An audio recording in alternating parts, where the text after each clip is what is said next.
Hey everybody, welcome back. I'm so excited today to have Dr. Sarah Cigna on, who is an assistant professor of obstetrics and gynecology with the George Washington University. She's the current director of the Cigna Sexual Health and Gender Affirmation Center and director of the first sexual medicine fellowship in the country for OB-GYN physicians.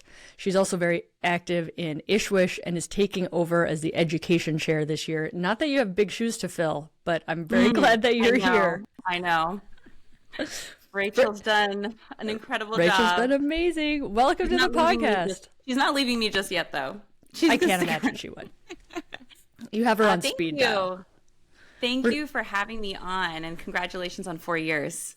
Thank you. My podcast baby, like it can walk now. It's 4 years old. That's awesome. It's getting potty trained. For people who don't know what we're talking about, ISWSH is the International Society for the Study of Women's Sexual Health, and Rachel Ruman is the outgoing education chair, and Dr. Sarah Cigna is the incoming education chair, which is a BFD in our world, at least. Yes. So, like, side note, just to jump in, but ISWSH does an educational course. They're moving out of Arizona, yeah? Are they moving out of it for 2024? It's in flux. We haven't. Like unknown, this coming, because it's still this fall. 2024 is still going to be in Arizona, but I think there's a lot of discussion over, like, where else could we be, and is there anywhere else that might be better? So it's in conversation. Stay tuned. But any sort of provider, I'm talking any provider that, like, cares for women's sexual health. I went to that conference at the beginning. Like, I don't think I had the podcast. This was like when I was learning about trying to do better. And I was like, number one, I've learned so much as a urologist at this conference. It's not just for gynecologists. And then I saw a whole bunch of gyns there, and I was still in my, like, what are you guys doing here? Don't you already know all this? And they're like, no, we do not know all of this. So we do not get taught these things, and anybody who goes to a fall ISWSH course will be a better clinician. Money back guaranteed by me. Basically. And it's exciting. We've been changing up some of the themes throughout the course, and some new presenters who are kind of up and coming in their careers, and the energy is really exciting. So I definitely encourage people to come. I love it. I can't wait to go back. So tell me, you are an OB-GYN. So we went to med school, we went to a 4-year OB-GYN residency, we started practice. When did you realize, oh, sex med is going to be my calling? Tell us your story. Well, going into medicine, I felt like the lifelong learning promise, right, kind of got me into medicine. I wanted to be teaching and learning always. I always wanted to be a teacher. And at the urging of my best friend from college, I did an elective with Andrew Goldstein from the Center of Vulvovaginal Disorders, which is right across the street from GW. Yeah, and spent 4 weeks just in the ISWSH world. I mean, I was fully immersed for that 4 weeks and was mind blown because I realized I had never learned any of that before. And I had gone to, 3 years and a half. You went to a very good medical school. Very good school. Yep. Very, very, we actually had lectures about sexual health, but it wasn't in the way that I was learning it there. And it wasn't to the level that it really obviously needs to be. So, I just felt like, wow, there's this whole other world. I loved the conversations that I got to have with people, and I loved the just level of novelty to the research. I mean, the research was just starting. So I felt like, wow, there's so many questions to be answered here. And that really inspired me to just keep coming back. So throughout my residency, I just kept going back to work with Dr. Goldstein, and eventually kind of created my own fellowship. I did 2 years working with him in clinic for 1 day a week. And that was a big negotiation with GW, where I've worked, full time. But I am so grateful that my boss let me do that, because it shaped my entire career. I wouldn't be here without it. And, the generosity that he had with all the knowledge and skills that he had to pass on. And then to say, okay, now you get to do whatever you want. I mean, that's such a gift. And I really hope to pay it forward by what we're doing next, which is creating a model for education in sexual health, particularly for women and people with vulvas and vaginas, that can actually be a path for people, right? I had to figure out my own path. You figured out your own path. Everybody has a totally different path. It's all kind of wonky. We need a path for people who are interested in this career. You know, that's clear and standardized. And you are the first to open up a fellowship. So fellowship is the advanced training after residency, but there's already a second one. There's already a second one for OBGYN specifically. For OBGYN specifically. Over in San Diego, there's an amazing sexual medicine fellowship. One in urology. Men and women. Yep. One in urology.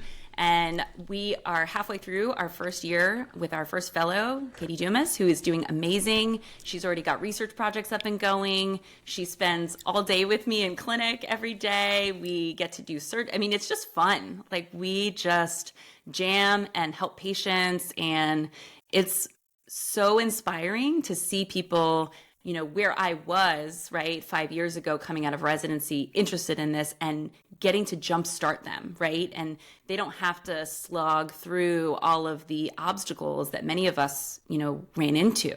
Mm-hmm. And they get to jump in and just learn, and, you know, without any problems, like, just learn. I mean, that's all we ask for, right? That's so cool. I mean, I think I want to see what you see, but before I started, like, Instagram and the podcast, like, we all think we're doing a pretty good job, right? Doctors think we're doing a pretty good job. And then you start hearing from women and they're like, I'm on my 5th doctor. I'm on my 4th doctor. I'm miserable. I'm suffering. It's been 7 years, blah, blah, blah. And then you're like, oh, we're not doing a good job. And you've done some research on that, of like how comfortable gynecologists are in talking to their patients about sex. Kind of where do you see we are, and what's your vision for changing that? So, you know, there's a lot of levels, obviously. So you were mentioning fellowship being kind of the advanced training. You know, we can reach people at so many different levels. And so my vision is that, you know, my partner, Dr. McGlenany, and I have a plan. It's called the Infiltration Plan. And we're trying to infiltrate each level of education. So medical student, resident for OBGYN residents, because that's who we have the most, you know, kind of contact with, and then fellowship. And right now we're doing it. You know, we're collaborating with the anatomy professors in the medical school to make sure that the anatomy that they're talking about is being correlated to sexual function. So that's an ongoing conversation we're having, and hopefully starting up some projects. We're then also, you know, doing lectures with the medical students at multiple points in their 4-year career, so that we keep going back to, because medical students, their brains are sponges. They just want to learn everything, the details, but they're still creating their memory palace. So for those who may not have heard of a memory palace, it's often, you know, talked about in like detective shows, where the savant detective creates kind of a palace in their brain of how they remember details of a crime, right? So we do the same thing in medicine. We create these rooms where we put information and organize it while we learn. But if we didn't create the room for sexual health early on, there's nowhere to put that information, and they're not going to remember. So I really do think that early on, the training, getting into those places and helping people create the room in their brain is what is going to help people going forward and help them really just remember and absorb the information they learn as they go on. So the residents now have a dedicated rotation for 2 weeks. Not much, but we're pushing boundaries every day. We're pushing a little bit, and they get to see both sexual health and gender affirmation care during that rotation, which is really exciting. That's awesome. I think the other thing is, like, the doctors, nurse practitioners, people who are already out practicing, right? Like, they didn't get a room created. And so what we make that mean then is that it's not important. Right. I can't remember. Like, I literally heard this quote last week, and I forget who said it, but it was like, the arrogance of physicians is the fact that what we don't know, we think isn't important. Yes. And that was like stop the car and soak that in for a second, because we didn't get taught these things, and therefore we don't think it's important. But that's not true. I think that learners coming through the system now, and when I say the system, I mean medical school, residency, I think they're more comfortable now with the I don't know. And there's more that we don't know yet, because I think that the way that people are being taught is changing. I see that myself with my own eyes, and it's amazing, you know, but the trickle out to the, you know, there's 1,500 residency spots for OBGYNs in the country each year. So that's 1,500 people that we can influence in residency. There's 40,000+ medical students in each class per year that we can, again, create those rooms for. But once they graduate, that's 20,000 something OBGYNs that are out in the world, haven't had the room created. So it's going to take time for that to trickle up into, the attending world. Attending meaning the full-fledged physicians that are board certified. Yeah. I mean, I think about your kind of in your infiltration pathway, and I think about, so there's 1 million physicians in America, right? Of like, what about all the people that are boots on the ground? Like, as our famous Rachel Rubin friend says, of like, I need more people doing the work. Yeah. Of like getting to them, right? And really being, and I think that's where the power of social media, podcasts, like get them where they are, because they're busy and they might not think, as much as I can promote ISWSH at the beginning of my podcast episode, they might not think 4 days away from their family for this is worth it. Right. And it may not be possible because, the life of a physician is not easy either, right? Like the time taken off, that's time against your productivity. There's a lot of pressure on physicians who are in active practice. So I feel for people who they're doing their best, they're working so hard. And one thing that we always talk about when we're educating people, doing grand rounds or other, big lectures to practicing physicians is we say, like, this wasn't your fault. Like, you're not going out there saying, I hate sex, right? You were going through a system, right? And you were not given the tools to do the best job that you could do around sexual health. And we're here to help you get those tools so that you can start working on it now.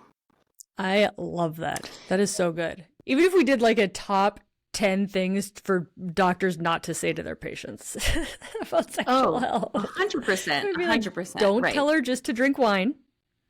Right. Especially if they're underage, because I've had that. Oh, really? Yeah. Oh, yeah. Oh my. Like, my doctor just said to have a glass of wine. I'm like, that's fascinating. That's highly inappropriate. You're 15. Yeah. Oh. So, there's a lot happening out there because I think people just don't know, or, they're scrambling for anything, and we have to get the answers out there so that they know what to tell people that's safe. Yeah. Another thing I see, is I love Jill Kraft, like people, Andrew Goldstein, like the vulvar specialists, because physicians, let alone mid-levels, did not get anatomy lessons. People do not know how to examine the vulva. They do not know what normal is. They do not know what atrophy is. The amount of people that I see, I'm a urologist, who are like, I saw 3 gyns, they all said my exam was normal. And I'm like, the vulva is not just curtains to get to the cervix, people. It is a structure that has disorders and function and normal. I mean, it's its own organ, really, right? It's like, it's totally separate. Different embryologic origin, totally different neural network. I mean, it's completely different part of the body. Yeah. And we have to treat it that way. I mean, I see it. I basically don't trust people when I'll get your opinion on this. I mean, people are coming to you for vulvar issues, right? But like, for me, they're coming for like bladder leakage or maybe prolapse or maybe pain with sex, something that's like a vulvar adjacent. Right. And then I'm like, hey, any issues down there, any itching, any area, and they 9 times out of 10 say no if they didn't come to me for that. Right. I'm like, let's do an exam. And I'm like, how's it going down there? And they're like, oh, it's awful. But like, I don't get the truth until the pants are off. Yep. Yeah, I find that a lot. And I also find that with especially painful sex. I mean, so many times I've heard people say, yeah, tampons are fine. I'm fine with tampons. I'm like, okay, that's kind of my screening for, initially when they're coming in and we're talking about periods. And then all of a sudden they're like, well, sometimes it burns initially. And I'm like, what do you mean it burns at all? Like, why is it burning? And then we get into, oh, it's not normal. Oh, okay. So then is it also not normal that, when I first start to have sex, it is really, really painful, but then it goes away after a minute. I'm like, no, that's also not normal, right? And so we've normalized so much in our society, and that has just been reverberated in the medical societies, right? Like we haven't done a good job of dispelling that, even as clinicians. And that's what we're working to do now, right? Is to dispel those myths, because people are going to their doctor for advice. They trust them. They might have delivered their babies, right? This is a person that many women feel very connected to and really trust. And so if that person doesn't have the tools to really evaluate things, like, you can't trust anything. So you have to do all your own exams and get a mirror, right? A mirror is like the most important tool in my office. The rest of the stuff is, I don't even need a speculum most of the time. Like a mirror is what I need. Yeah, I love it. I use their cell phone to take photos. I love that. Because then they can get their clothes back on, and then we can kind of make it bigger, and we can point, and it's not on them. And so it's kind of a more like objective analysis, seated. So that's mine. I'm like, then you can decide what to do with these photos, show them to your partner or just delete them. But and then it's on their cell phone, so they're in control. They have all the images. And it's nice. Kind of a cool trick that I've come across. I mean, you're speaking to another thing of like sex ed being so crappy, and I'm like expanding your infiltration plan for you. Sorry, but I'm ready. When women aren't told, women, men, all the people, when people aren't told that sex not supposed to be painful, we don't do anything to mitigate that pain. And whether that's just as simple as use lube and make sure there's some arousal before you put something inside the vagina, like that is basic knowledge 101 that is not in any sex ed that I've seen. Correct. Yeah, I have not heard of particularly a sort of established, widespread sexual education program. It's pretty terrible just to think about the fact that so many women, people with vulvas, they don't even know how many holes they have, right? They don't realize that there's a separate place where your pee comes out from where a tampon or menstrual blood is coming out. They may not realize that their clitoris is this whole organ, right? It's not just that little button right at the end. Yeah. I get cringy now because I've seen it too many times, but like on Instagram when they'll give a man, usually a man, but I've seen all genders, they give them like a map of the vulva and they're like, name all the structures, and they're like, can't be done. No. I know. I don't really know what to say about that because every time I see that, I'm just very depressed. I cringe. But, you're sad. Yeah. Totally. I'm just very sad. I'm sad for their partners, and I'm very sad. But totally, we can fix this though, right? So I'm an eternal optimist, and I just keep pushing forward. Like, we can make this better, but it's going to take, one of the visions, you were asking about vision earlier with the fellowship is, first of all, we need more fellowships. So, hey, if you're out there, you want to start a fellowship, please reach out to me. Sue and Erwin Goldstein in San Diego were such a helpful resource for me when I was going through the process of getting this started. We have to collaborate, we have to work together, and we need more so that we can just be dropping people, little sexual medicine sex detectives into every state, every city, so that people aren't having to drive, 3 hours to come see me, flying from New York to come see me. I mean, this is crazy, right? This is crazy.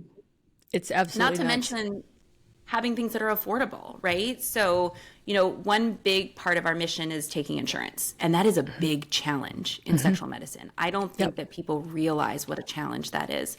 To keep your lights on as a business and practice primarily sexual medicine is extremely challenging. So I still deliver babies. I still do GYN surgeries. I don't do hysterectomies anymore because I don't have time to keep that up. But, I do lots of other vulvar procedures and benign GYN, and that's what helps keep the lights on because insurance just doesn't reimburse. Yeah. I mean, they just straight up say no thanks. Yeah. So I think that's a huge challenge that our entire system really has to address. I just got somebody just sent me something on Instagram last night. It was a Midwest state. It was like late and I was scrolling. But some Midwest state just state legislature said that insurance companies have to cover vaginal estrogen. I know. How very cool. Okay. Right, like, okay, and also sad that had to be a state legislative decision, but it has to be covered. Amazing. Isn't that cool? I was very cool. So shout out to whoever in the universe sent me that yesterday. Yes, whoever did that. But praise you. I mean, and also, but now we need coverage for just like a visit with a sexual health code, right? Because some of my patients, I have to be creative with my coding. I obviously can't commit fraud, right? That's not okay. Yeah. No, we get creative. I have to use quote medical diagnoses like myalgia of pelvic floor. Yeah. That I can't say painless sex because all of a sudden they don't get covered. Yeah, you can say pelvic pain. I say a lot of menopause. Yep. For the right age group to get it covered. Yep. Coverage for the hypoactive sexual desire disorder meds has been it's been less desirable than what I wanted it to be. Right. It's like, and if it does get covered though, it's like a 6-month process to get these medications covered. And it's like, they're like fed up by the time they get the medication. Like, what was this for again? Like, it's so prohibitive by just the time involved to get it done. Not that I want us to, like, I'm not asking to get your medication that day. I understand things take time, but 6 months, it's amazing. I was just going to say legislation for, just limiting the prior auth situation. We're desperate. Yeah. Well, medical practices are closing because of the amount of people you have to hire for prior auths. It's absolutely insane. Let's talk briefly. We had talked a little bit earlier before we started recording about side effects of birth control, because I really think that in sexual medicine, this is important for people to know. I know I haven't talked about it very much on the podcast, but can you, who better than a gynecologist, to tell us how does birth control actually work? And therefore, why do we see some sexual issues in some people who take birth control? I love this topic. I talk about it every day in clinic. I think birth control is amazing, right? Like, we have to be on board with birth control and having multiple different options because we have so many different individuals with individual needs. So we have to be able to tailor what they're getting. But like any other medication, there are pros and there are cons. And some of the things with birth control are related to how they interact with all of your hormones. So most birth control pills have estrogen and progesterone. And those two hormones together, you take them every day, and they sort of bring your entire hormone level to this like lower steady state throughout the menstrual cycle. And when you do that, you lose some of the big spikes in some of the really important hormones like estrogen and even testosterone that spike kind of mid-cycle with ovulation. Not only do you lose some of those ovarian hormones that are being produced with your cycle, you also get an upregulation or an increase in the amount of a special protein called sex hormone binding globulin, SHBG. And SHBG loves to bind up hormones. And it doesn't do a ton of, picking and choosing which hormones it's going to bind. It kind of just binds all the sex steroid hormones. So unfortunately, it's kind of a cookie monster when it comes to hormones, and it just gobbles everything up. So you've gotten some estrogen back, right? Because you're taking the ethinyl estradiol. You've gotten some progesterone back because you're taking your desired progesterone. But there's no testosterone. And so the testosterone gets bound up by the SHBG, and you're left with very low levels of free active testosterone in your bloodstream. And that can lead to a lot of problems sexually. It can lead to issues with desire, arousal, orgasm, and it's really distressing for people. It can lead to decreased lubrication, and it can lead to pain. I'm sure you've talked about this before with your listeners, but hormonally mediated vestibulodynia is a very long, complicated way of basically saying the opening of the vulva, vagina sort of complex, right? I like to call it complex because there's so many different parts of it, but the vestibule is right at the opening. And that opening tissue is very similar to what you love to treat, the bladder. And that tissue is very testosterone sensitive. So if you suddenly drop the level of testosterone that's being produced by your ovaries and bind up the level that's even being produced, you're left with like nothing. I mean, sometimes I check a testosterone and their total T is like 0. And I'm so sad because that is such an important hormone for a lot of things, including, lean muscle mass, for mood, but it's really important for sexual function. And so I counsel all of my patients when I start them on a birth control pill because some people do benefit from it. There are patients with polycystic ovarian syndrome, patients with endometriosis. These are conditions that are really well treated by birth control pills. But the downside is when you have systemic hormones, it's going to affect other things, including sexual function. So I always counsel my patients that might be a possibility, what the warning signs are, and when we should consider switching. I love that. How long after they stop birth control will you see a reversal in this? And is it permanent in some people? So I think that's a question that we don't have an exact answer to. The SHBG can stay elevated. And I see some patients where we'll check kind of years later because they're still having difficulty. You know, a lot of my patients get off of the hormone gel or whatever other treatment we might use, for example, if they have pain from the pill. But there are people who continue to have that elevated level of SHBG, and we don't know why yet, but that is a concern of mine. You know, we're potentially permanently altering someone's hormone balance. And, you know, I don't start the pill just, you know, willy-nilly. It's something that we really talk through what all of the options are for contraception and what the pros and cons are and how that might serve that individual person. I love that. You know, one thing I see a lot in the gyne community, so I'd love for you to speak on this, is bread and butter is your birth control pill. Like, you guys know, I would be hard pressed to name like 2 different brands of birth control, but like, you guys know like the 25 different brands of birth control and why this one's better for this and this one. Like, you guys are pros at knowing all the different birth control pills. And then when it comes to menopause hormone therapy, the gynes just fucking fall apart. Like, oh my God, testosterone's too scary. It's like, really? You've been giving drugs that block testosterone your entire career and you think testosterone's too scary. Like, that's number one. And then number 2, like, all these women who I hear all the time, they're like, my gyne just wants to give me birth control. My gyne just wants to give me birth control. They're like 50 years old. They don't have sperm in their life. So it's not like they're trying to, you know, not get pregnant. If you're perimenopause and having menopause issues and you could get pregnant, you need to have a birth control plan. Yes. But I would argue most of these people just need menopause hormone therapy, which empirically is safer and lower dose and cheap. But the gynes just know how to do the birth control. So I just see that all the time. What do you see? I mean, I see the same thing to an extent. I would say that, so there's a term called LARCs that we use a lot in gynecology, but it means long-acting reversible contraception.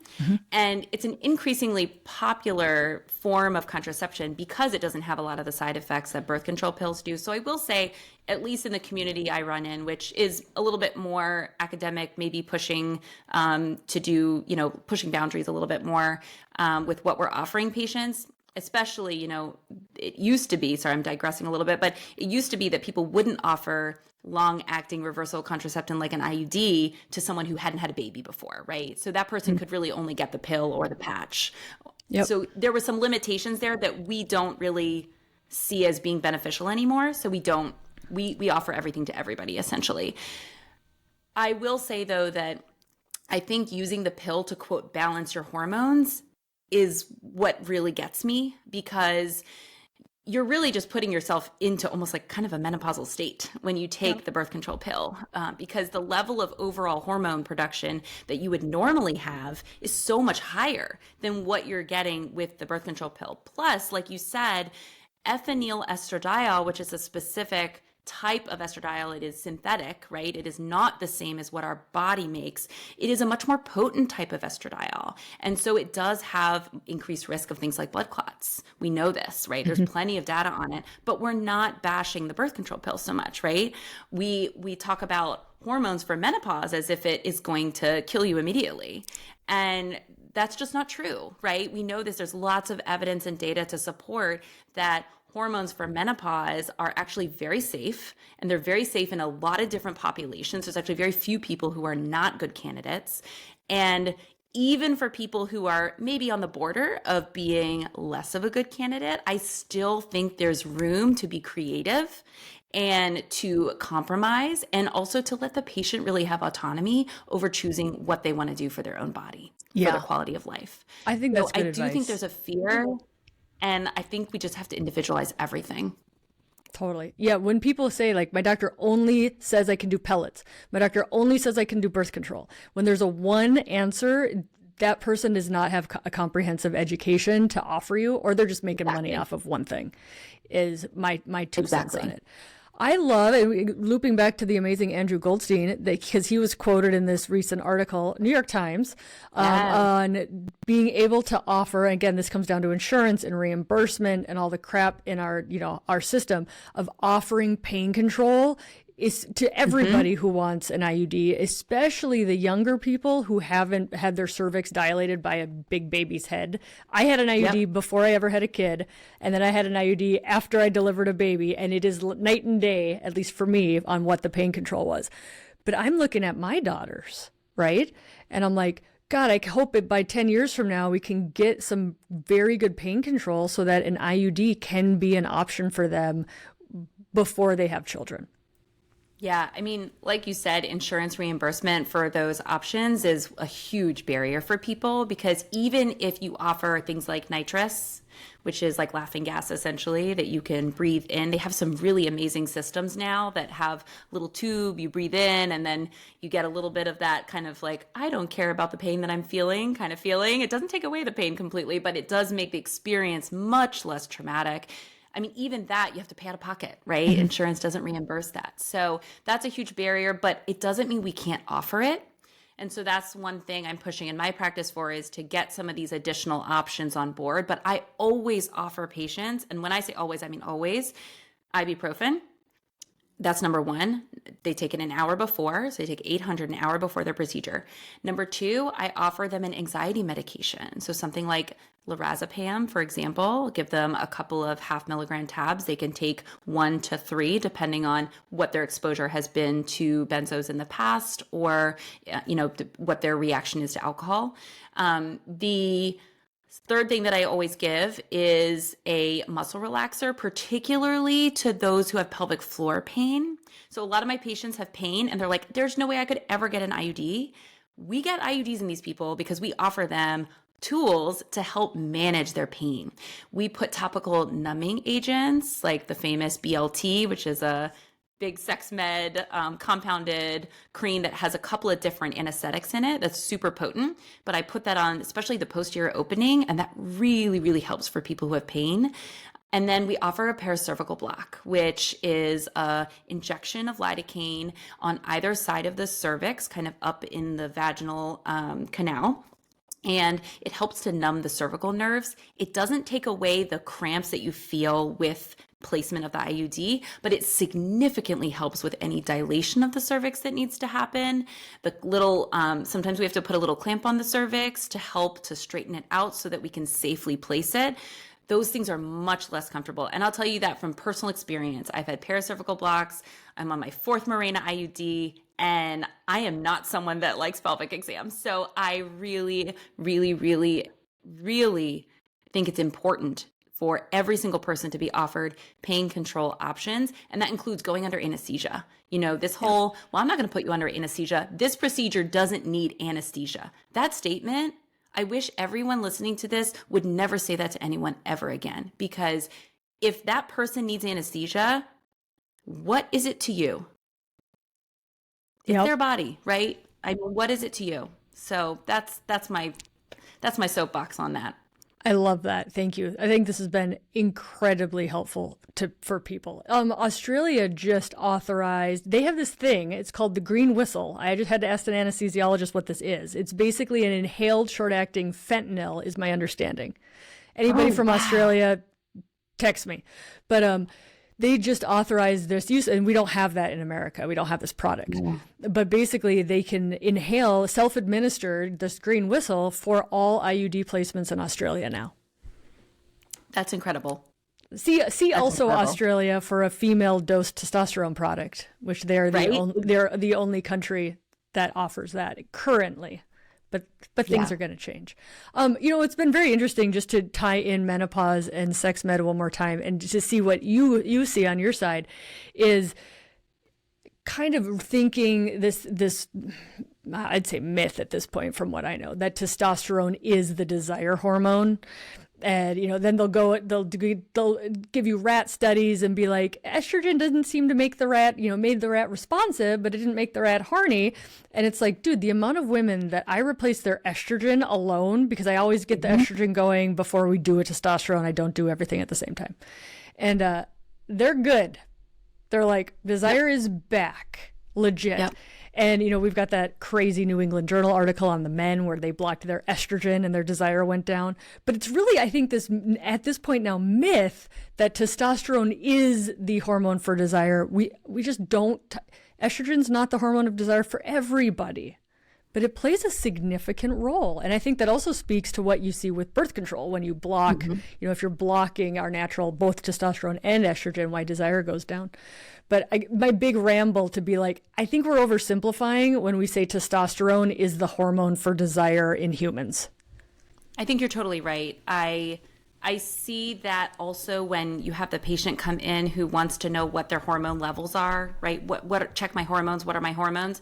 And I understand where it's coming from, right? They want to know, like, what's my level, right? But what I think we're missing is that this is so complicated. And even we, as the doctors, don't know everything there is to know about an individual's hormone levels. So, for example, I could check a patient's hormones and they might have a very normal estrogen level at the age of 45. But the problem is I'm not looking at their receptor affinity, which means how sensitive a receptor is to that hormone. And so if their receptor affinity is, like my mentor used to say, like a Hummer, and it needs a lot of gas to get going, well, you're going to really need to give them more estrogen to get them above that threshold so that they're not experiencing the bothersome symptom that deficiency of that hormone is causing. And I totally agree with you. There is a huge, prolactin, dopamine, like these are all hormones that are really important for desire. There's not just one, and they all play together. So we can't oversimplify. We can't just check a hormone level and know all the answers. It's much bigger than that. And it's why we listen to people's symptoms and really treat based on that. Yeah, I see that a lot. Just again, to pick on testosterone for a second, is like some people do well when I get their testosterone to 40, right? There's some people who are like, pellets are the only thing that's amazing for me. Is like, right. And then get into, my opinion is I don't think we actually, there's some published, tables, but do we actually know what a normal female testosterone is? I would beg to say we do not have enough research. But it's like, I agree. That's why some people with pellets are like, that was horrific. And some people are like, I love it. Right? It's like, we're not actually trying to treat to a level. Not that we even know what that level would be. It's not one size fits all. And that's why, just to tie it all in, what you are doing to make doctors care about this is life-changing medicine. Yeah, we're not pulling out tumors, but short of curing cancer, this is second to none in quality of life for humans. I think one thing I would like to say about that is that, physicians who are out there and providers who are out there who don't feel like they have the tools to treat these people. And they're like, and I don't have time to go to a course. I don't have time to like really get into it and feel comfortable. The people who refer patients to me and say, I don't know how to do this. Can you help me with this? When I finish helping that patient feel better, that woman is so happy to go right back to their OBGYN or to their urologist, whoever it is that sent them to me, because they trust them now, because they sent them to someone who could help. And so I think referrals are so important, and knowing who to refer to in your community that people can go to for trusted and evidence-based advice. I love it. For me, like, I don't even do all of urology anymore, right? Like, medicine is too big. Humans are too complex. It's like, we can't know it all. And it's like, if you don't know, it's okay. Find the person in your community that can help you. You don't have to know it all. And on the flip side for that, for patients, of like, see another person. It's okay for a second opinion. Doctors are used to that too, right? And it's like, it's okay. The buck doesn't stop with one person anymore. Humans are too complicated. Yeah, I totally agree. I love it. Well, everybody can see you on Instagram at the ISWSH conferences. Yep. Any final words for all the people? For all the people, I've gotten a lot of comments on my not so active Instagram. I had a patient tell me yesterday, she was telling Emily, our nurse practitioner, she was like, Dr. Cigna doesn't really post on Instagram much. I was like, she's really busy. Like she's doing other things. It is not a change of heart. So on my not so active Instagram, so sorry to my followers. I get a lot of comments about, okay, this is a great fellowship, but it needs to be expanded to this specialty, that specialty, to midwives, to APPs, and I totally agree. Like there needs to be fellowships and sort of advanced learning opportunities for everyone. But the only way we do that is if we all jump in and do it. So if you're out there and you have a really great sexual medicine practice and you think that you have the capacity to teach somebody, and you're, active in organizations like ISWSH and you're providing evidence-based care, please think about starting a fellowship and reach out if that's something you're interested in. Like, I want to see fellowships everywhere, all over the country, because that's what we really need to make this happen. I love that. Dude, thank you so much for saying that on this podcast. You're going to get some people. I know it. It's going to happen. Thank you so much for joining us today. Awesome. Thank you so much, Kelly. It's so good to see you. You too.